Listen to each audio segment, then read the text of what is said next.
This week on Merchants of Change, we've got Charlie Ruiz. Charlie was a pitcher drafted by the Colorado Rockies in 2009 before starting his sales career at Capriza. Today, Charlie is the founder and CEO of his own coaching company called CLR Connection.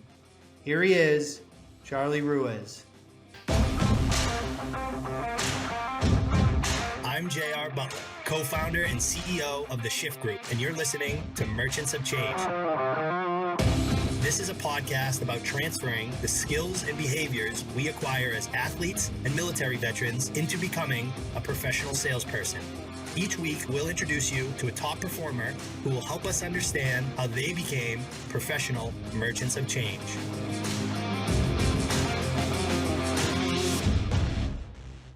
What's up, kid? Today on the show, we've got Charlie Ruiz. Charlie, thanks for being on the show. My pleasure, JR. Happy to be here. I'm pumped to have you, man. So for any new listeners out there, Merchants of Change is a show that we started to help new salespeople and people considering a career shift into sales and all the athletes and veterans out there that are going through the tough transition into corporate America. And that's our mission at Shift Group is we help elite athletes and military veterans become elite sales professionals. And our guests are usually former athletes or veterans who found success in sales and business. And from like an episode structure perspective, Charlie, we start with your sports career. We'll hit your transition into sales. And obviously we want to talk about business. And then we can kind of finish with some nuggets about sales and business for the audience. You like the plan? Winner. I'll take it. Awesome. I love it, buddy. All right. This is going to be great. I know Charlie and he's very thoughtful and I'm excited to dig in. So, Charlie, I always start with a really broad question. I ask my guests to kind of recall some of the favorite memories that you have from playing baseball. Where does your mind drift off to when I ask that question? When I think of baseball, I think of I truly think of nostalgia, and not just in sitting watching the games with my dad or my uncle. I think of my apartment complex and where it all kind of started for me, which was like wiffle ball. We just happened to be in the back to where there was no cars, and we just had the perfect lawn set up where it was a little bush. Then there was a fence. There was a line on the fence. So if you hit it over the line, it was a triple. If you hit it on the roof, it was a bomb. It was childhood nostalgia, and I think of those moments and all the things that carry into that, like doing the Griffey swing, all of that. That's what I think of. Oh, dude, Junior, that was my go-to swing, backwards hat. I still rock it. Done. I love that. Looking back at your playing career, one of the things that I think we all miss the most is our teammates. When you think back to some of your favorite teammates from your baseball career, what are some of the traits and characteristics that they have in common? What do I think about my teammates? I think of weirdly enough, I think about the guys who didn't play as much, and how much that also inspired me when I wasn't playing as much. So it was almost like the guy on the bench or the redshirt guy as a freshman who was hurt, who happened to be, my throwing partner. And I just remember thinking about them and how they were great teammates because they were the ones who would bring the energy and bring the heat when all the other guys who are meant to do the job are doing the job. So for me, I think of those teammates, the guys who are on the bench, because they inspired me more than anything. And how they showed up. That's a really good. That's so true. Like you're still a team. You're still a team member. Everybody plays a role. That's awesome. Everyone. How do you think your teammates would describe you as a teammate? Quiet and convicted. Weirdly enough, quiet maybe not so much. You've maybe seen me in a space, stepping on the stage quite literally in an area that I don't do as much. But I was never the rah-rah guy. I always would watch that rah-rah, the very A personality, charismatic guy. And I'm like, I like part of what he's doing, but I'm more about like the action side of just like, if you need inspiration from me as a leader here, just, you're going to watch me work. And that is going to be the inspiration that you need, or the way I motivate as a leader here. And I think that they'd be like, yeah, you were quiet, but man, when you were out on the mound, you were convicted. I love that. That's an important character trait to have as a pitcher too. So you played professionally, but talk to us a little bit about like the end of your career. How did you know your baseball career was over? It was a slow burn. I knew the career was over. It was a slow burn, unfortunately, because I had gotten hurt. And when you're closing, you don't really have time to wonder why you had a bad game or a bad outing. And I think the full story behind it is, I was fortunate to have a hell of a finish to my first season, and then a rock star starts my second. I didn't look at stats. I didn't look at anything until a reporter came into the locker room and was like, you haven't given up a run in 32 innings. How does that feel? And then you got all the pitchers and the bullpen. They're like, yo, reporter, you don't ask that question. Like, do you not know what superstition is in baseball? And I remember having an outing, Jose Altuve, JD Martinez, right? Double, back-to-back, bomb. So I go from giving up no runs to 6 runs in 2 consecutive games, right? Total of 6 runs in 2 games. And I'm like, all right, mentally, get back, go figure it out. My roommate happened to be behind the gun that night and was like, hey, the radar, behind the radar gun. You were throwing 83 tonight, and your split was coming in at 72. I'm like, well, no wonder. So after that, you start rehabbing, and then spring training hits, and then the off season hits, and then next thing you know, you're like, wait a second, I'm not getting better. And it took almost 20 months for me to end up getting surgery, having both of my shoulder and labrum cuff just torn up, to then say, okay, it took me almost 24 months in total to realize my career was over. Because it was rehab and surgery, more rehab, and then you're 25 and you're like, all right, it's time. But I were to say, if there was the transition piece, and we can get into that, I knew it was over 2 years after I'd originally gotten hurt.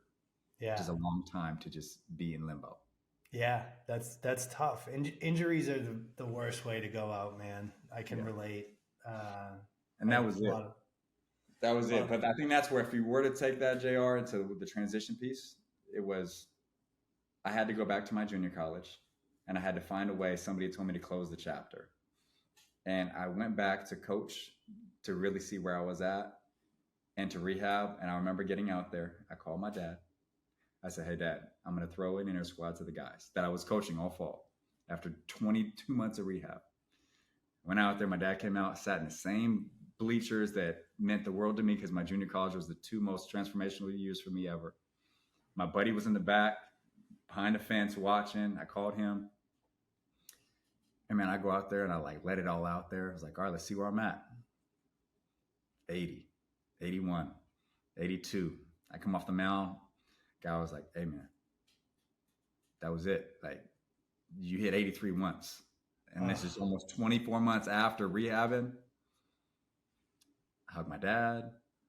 I'll never forget that moment. I hugged my dad, right? I cried, he cried. He knew it was over. I knew it was over. I walked into my head coach's office that next day at the junior college. He knew it was. And that was the start of the transition. And I'm so happy I closed the chapter on my own terms, even though it wasn't my own terms. I made it on my own terms. Yeah. Special moment with your dad too, because like that connection over sports is, it's nothing like it. No. I vividly remember that, man. Wow. Yeah. Unbelievable. So then what happens, right? You hang up the cleats. How'd you find your way to sales? Did you look at any other paths? How did I find my way into sales? As an athlete, you're told, hey, get into sales, right? You're competitive. I was the first to go to college, and my parents were like, just do whatever you need to do. We're here to support you. So I just listened to my teammates who had got into sales and were like, hey, go start knocking on doors. You're in Silicon Valley. So that's what I did. I just didn't have direction. And I'm sure it's probably what we're going to get into. I just started quite literally calling companies and people. I didn't even have a LinkedIn. I didn't know what to do. I was like, hey, I don't know anybody. LinkedIn didn't exist at that. It wasn't like a thing. Yeah. I probably spent 6 months of having random phone calls with people and going to random networking events and just getting blown out the water. I mean, I'm 26. I'm handing these tech companies my resume and they're like, you've done nothing. And I'm like, sure. Based on your world.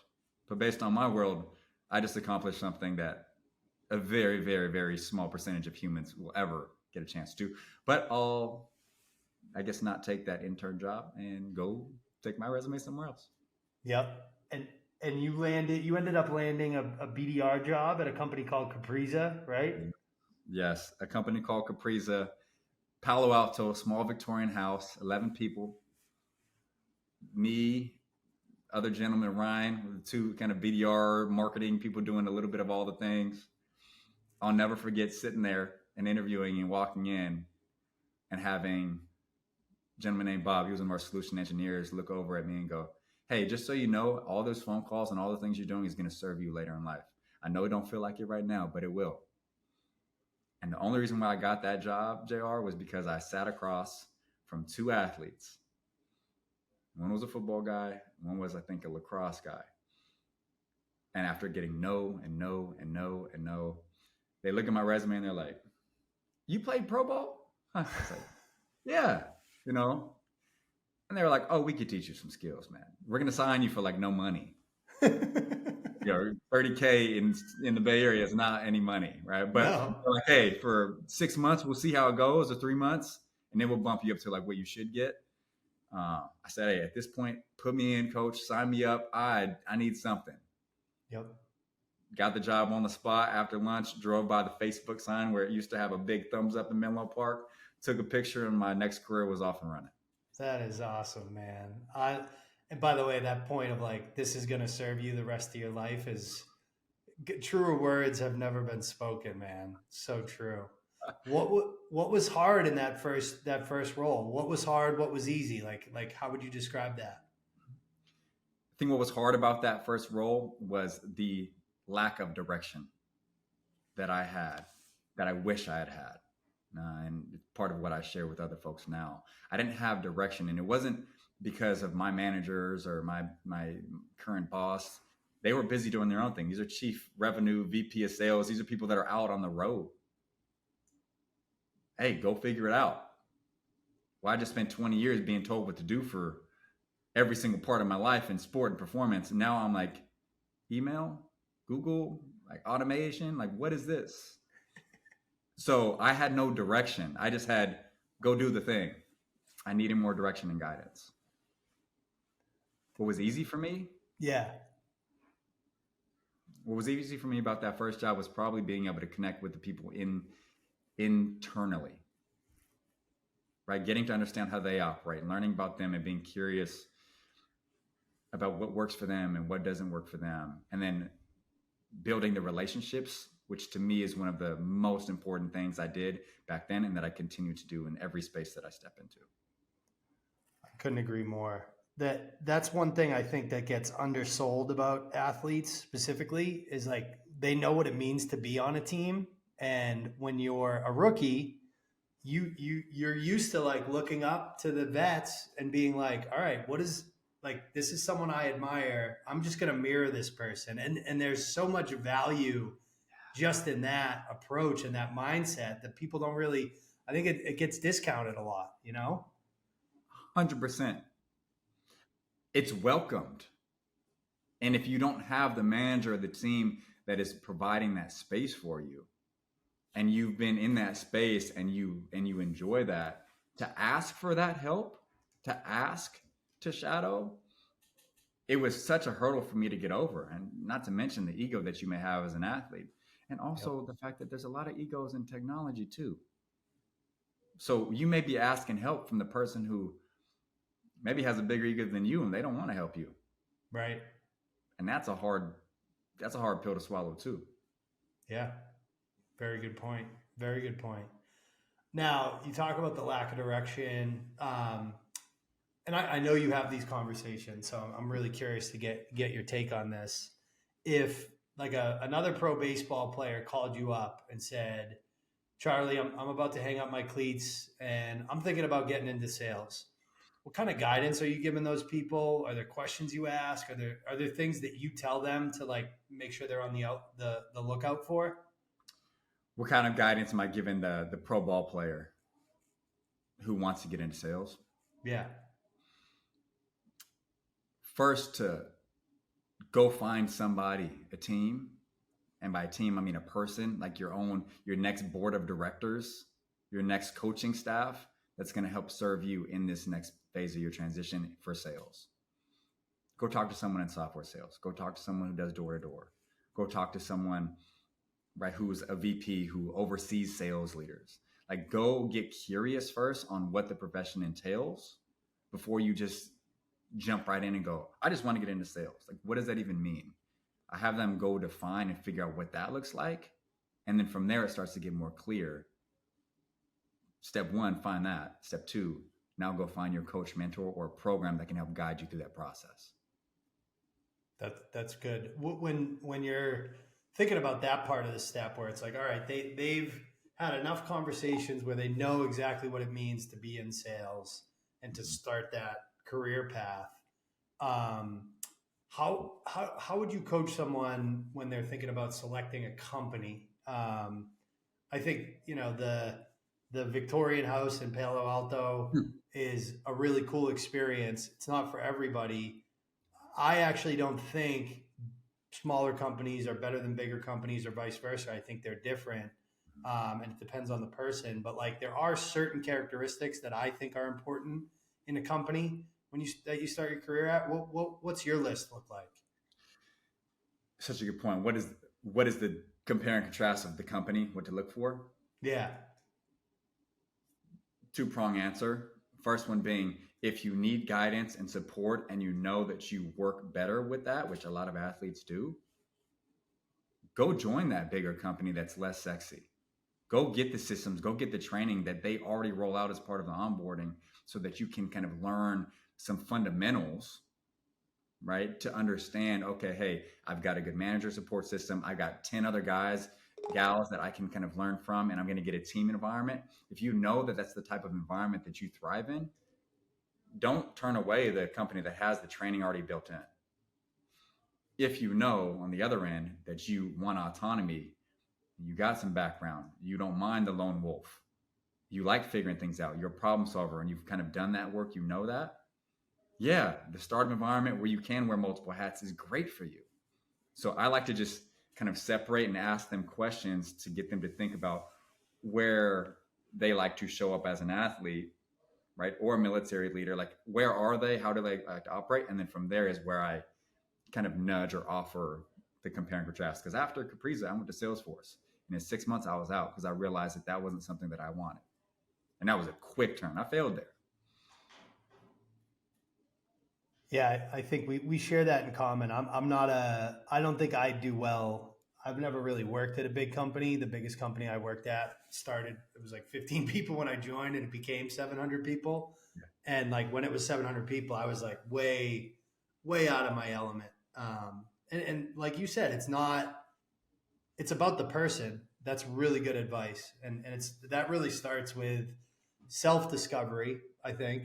And a huge part of self-discovery is we work a lot with these guys and girls about crafting their story, about their time in sports, their time in the military, and crafting it in a way that makes it really easy for like a hiring manager to see why they might be a great candidate. It's one of the things that I think guys like me and you could have used, when we were 25 at networking events with our resume. We had no idea how to tell that story. Yeah. How would you advise someone to tell their own story? How do you tell your story, or how did you tell your story? I tell my story and how would I advise somebody else how to tell their story in sales, or just in general, is what were the moments where you actually didn't win? I like to hear those, to where you had to lean into some sort of system, discipline, or mindset that allowed you to then shine on those days that you didn't. And what were the stories behind that and how it served other people? So I always think of it as, what did I do when I wasn't winning? I want to hear that story. And how does that then reflect how you are serving the greater good of the team? Because if I can lead with service and I can talk about what I did as a team member, so I kind of mentioned earlier, I think of the guy who supported me on the bench, who was my throwing partner, who wasn't playing. That is inspirational. He's not playing, but he's disciplined and he's showing up every day in service of me at that point, because he's helping me get better every day. I want to hear that story. I don't want to hear when you went in and closed the game and everyone was giving you high fives. I want to hear when you struggled, when you were on the bench and what you did then. Tell that story. Tell those stories, because that's where the character and the values come out. Lead with that.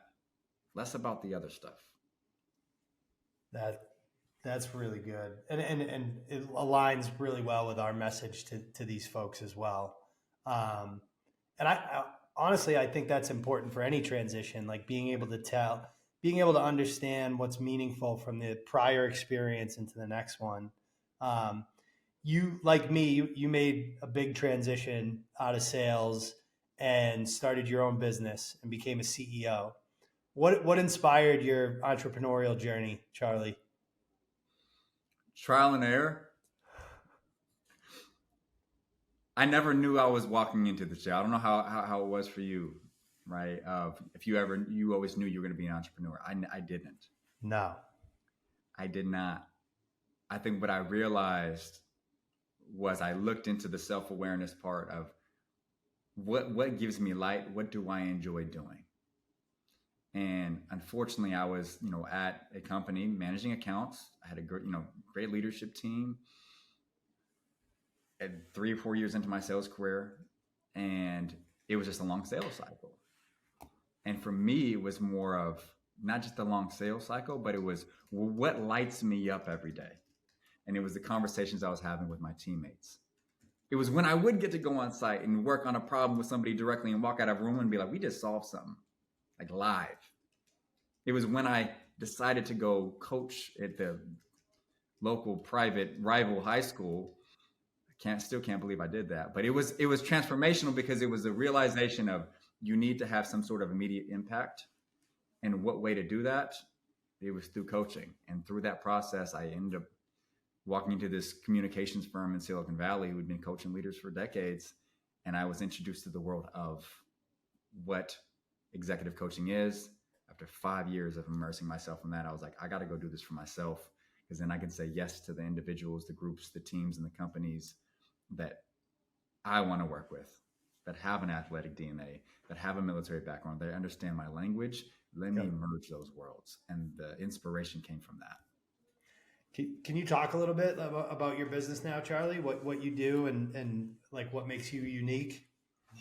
Yeah. So after 6-7 years of being in the communication and leadership development space, and also kind of pairing the previous 5 or 6 years in sales, I had dismissed sport for the longest time, JR. I didn't talk about it.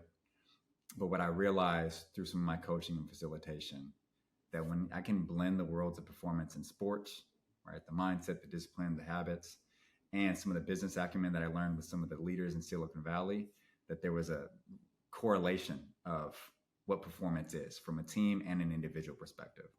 So now that's what I'm creating. It's a coaching program and practice where I am kind of merging my worlds of performance in sport and tech, and being able to bring that to people in individual formats and group trainings, and also starting to speak to both teams and also like at events.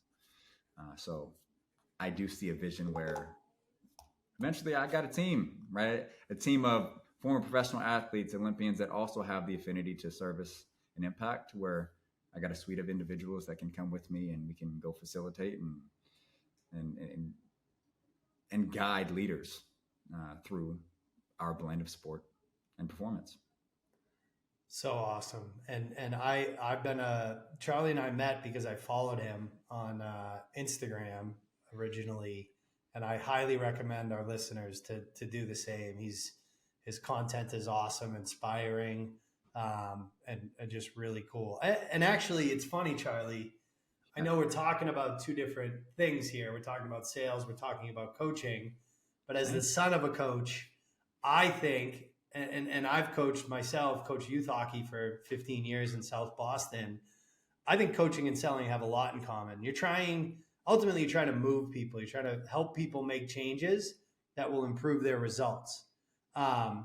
If you were going to publish like a playbook, Charlie's playbook for coaching, what are some principles we would find in there? Oh man, Charlie's playbook principles. I like this, and just to caveat, yes, coaching, selling, like peanut butter jelly. I'm with Totally. that. I'm with that. Are you actually listening to the other person, and not with what you feel like you need to give them, but are you meeting them where they're at? So I think this concept of listening and being curious, like genuinely curious, not in service of you, but in service of them, I think is a game changer. I don't think people do that nearly as much as they should. And I'm cautious on saying should, but you should listen, actually. Second is you got to throw the playbook out is another principle that I have. I think a beautiful part about coaching in this space or selling is being able to adapt and meet them where they are at that exact moment. So wherever I may be, if we agree on a system, we agree on something. If you come to me and you got something that is pressing, just like an athlete might, something happened right before they walked onto the field or onto the court. My job as a coach is to meet them where they're at and to facilitate and adapt and improvise on the spot. One of the things that was written under the bill of my hat comes from the military, IOA, right? Improvise, overcome, adapt. And I love that back then, having no idea where it came from. And then talking to my uncle and some other my family members who were in the military, they're like, "Oh yeah, like that's how we operate."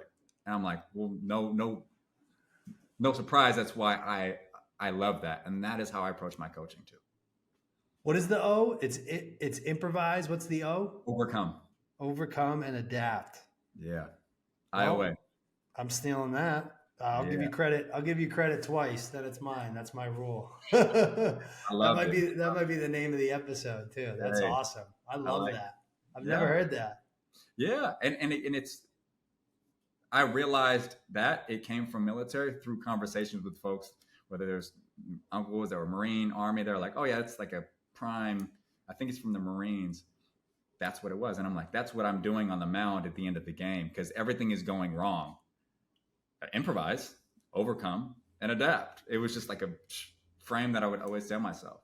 That is gold. And by the way, I know we said that was a coaching playbook, but just for our audience, that is also a playbook for sales. If you're not approaching every conversation you have with a client with curiosity and actively listening, you're not a salesperson. You're pitching products, and that's not what sales is. That's what sales used to be. It's not like that anymore. You gotta listen, to seek to understand is what I always say. Yes. The seeking to understand. I shout out or an acknowledgement to my previous organization. We would talk a lot about Aristotle, and they reference a lot of us as leaders. In order to be able to understand the person in front of us, you have to seek to understand, and people don't understand what that actually means. It means listen. It means be actually curious, not in service of you, in service of them. Very good. Love it. All right, Charlie, we've taken a lot of your time. These are the last two questions. Ooh. We actually ask every guest these two questions. The first is we ask our guests to highlight one skill that's made you elite as a salesperson, as a coach.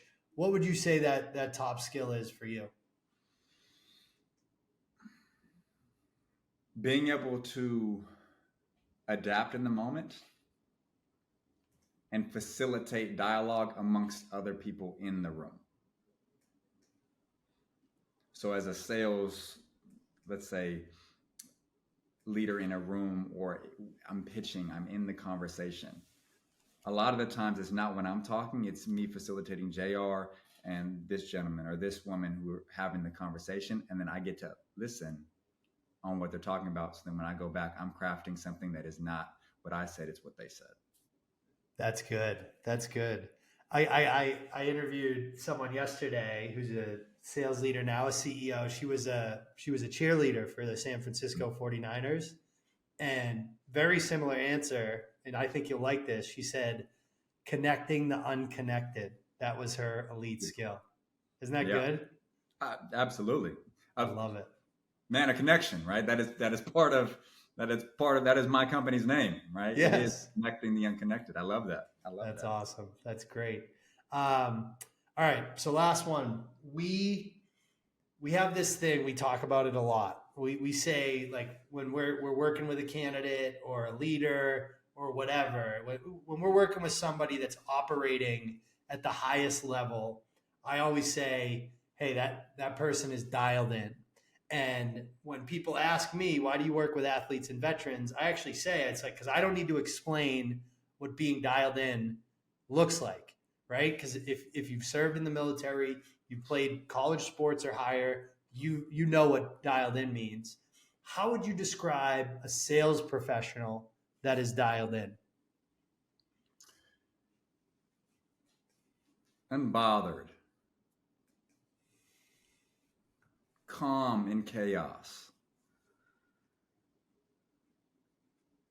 I think being able to walk into a room, a space, pitch, if you can be unbothered and be neutral and no one else knows where you're at, I think that is one of the best skills that you can have. And again, I equate that back to me being on the mound at the end of the game. Can you slow down when everyone else is speeding up and be focused on right here, right now? That's how you win. It's right here, right now, unbothered. That might be one of my favorite answers we've ever gotten. That is unbothered. I'll take it. Yeah. Hashtag unbothered. That's a t-shirt, dude. That's a t-shirt. I love it. Charlie, thank you so much for your time, man. This is going to be hashtag required listening for our audience. I can't thank you enough for giving us the time, buddy.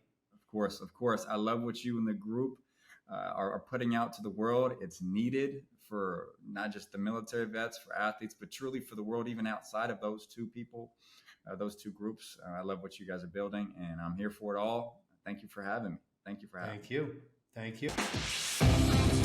This wraps up this episode of Merchants of Change. If you enjoyed this episode, the most meaningful way to say thanks is to submit a review wherever you listen to podcasts. If you're interested in working with us, please come find us at www.shiftgroup.io.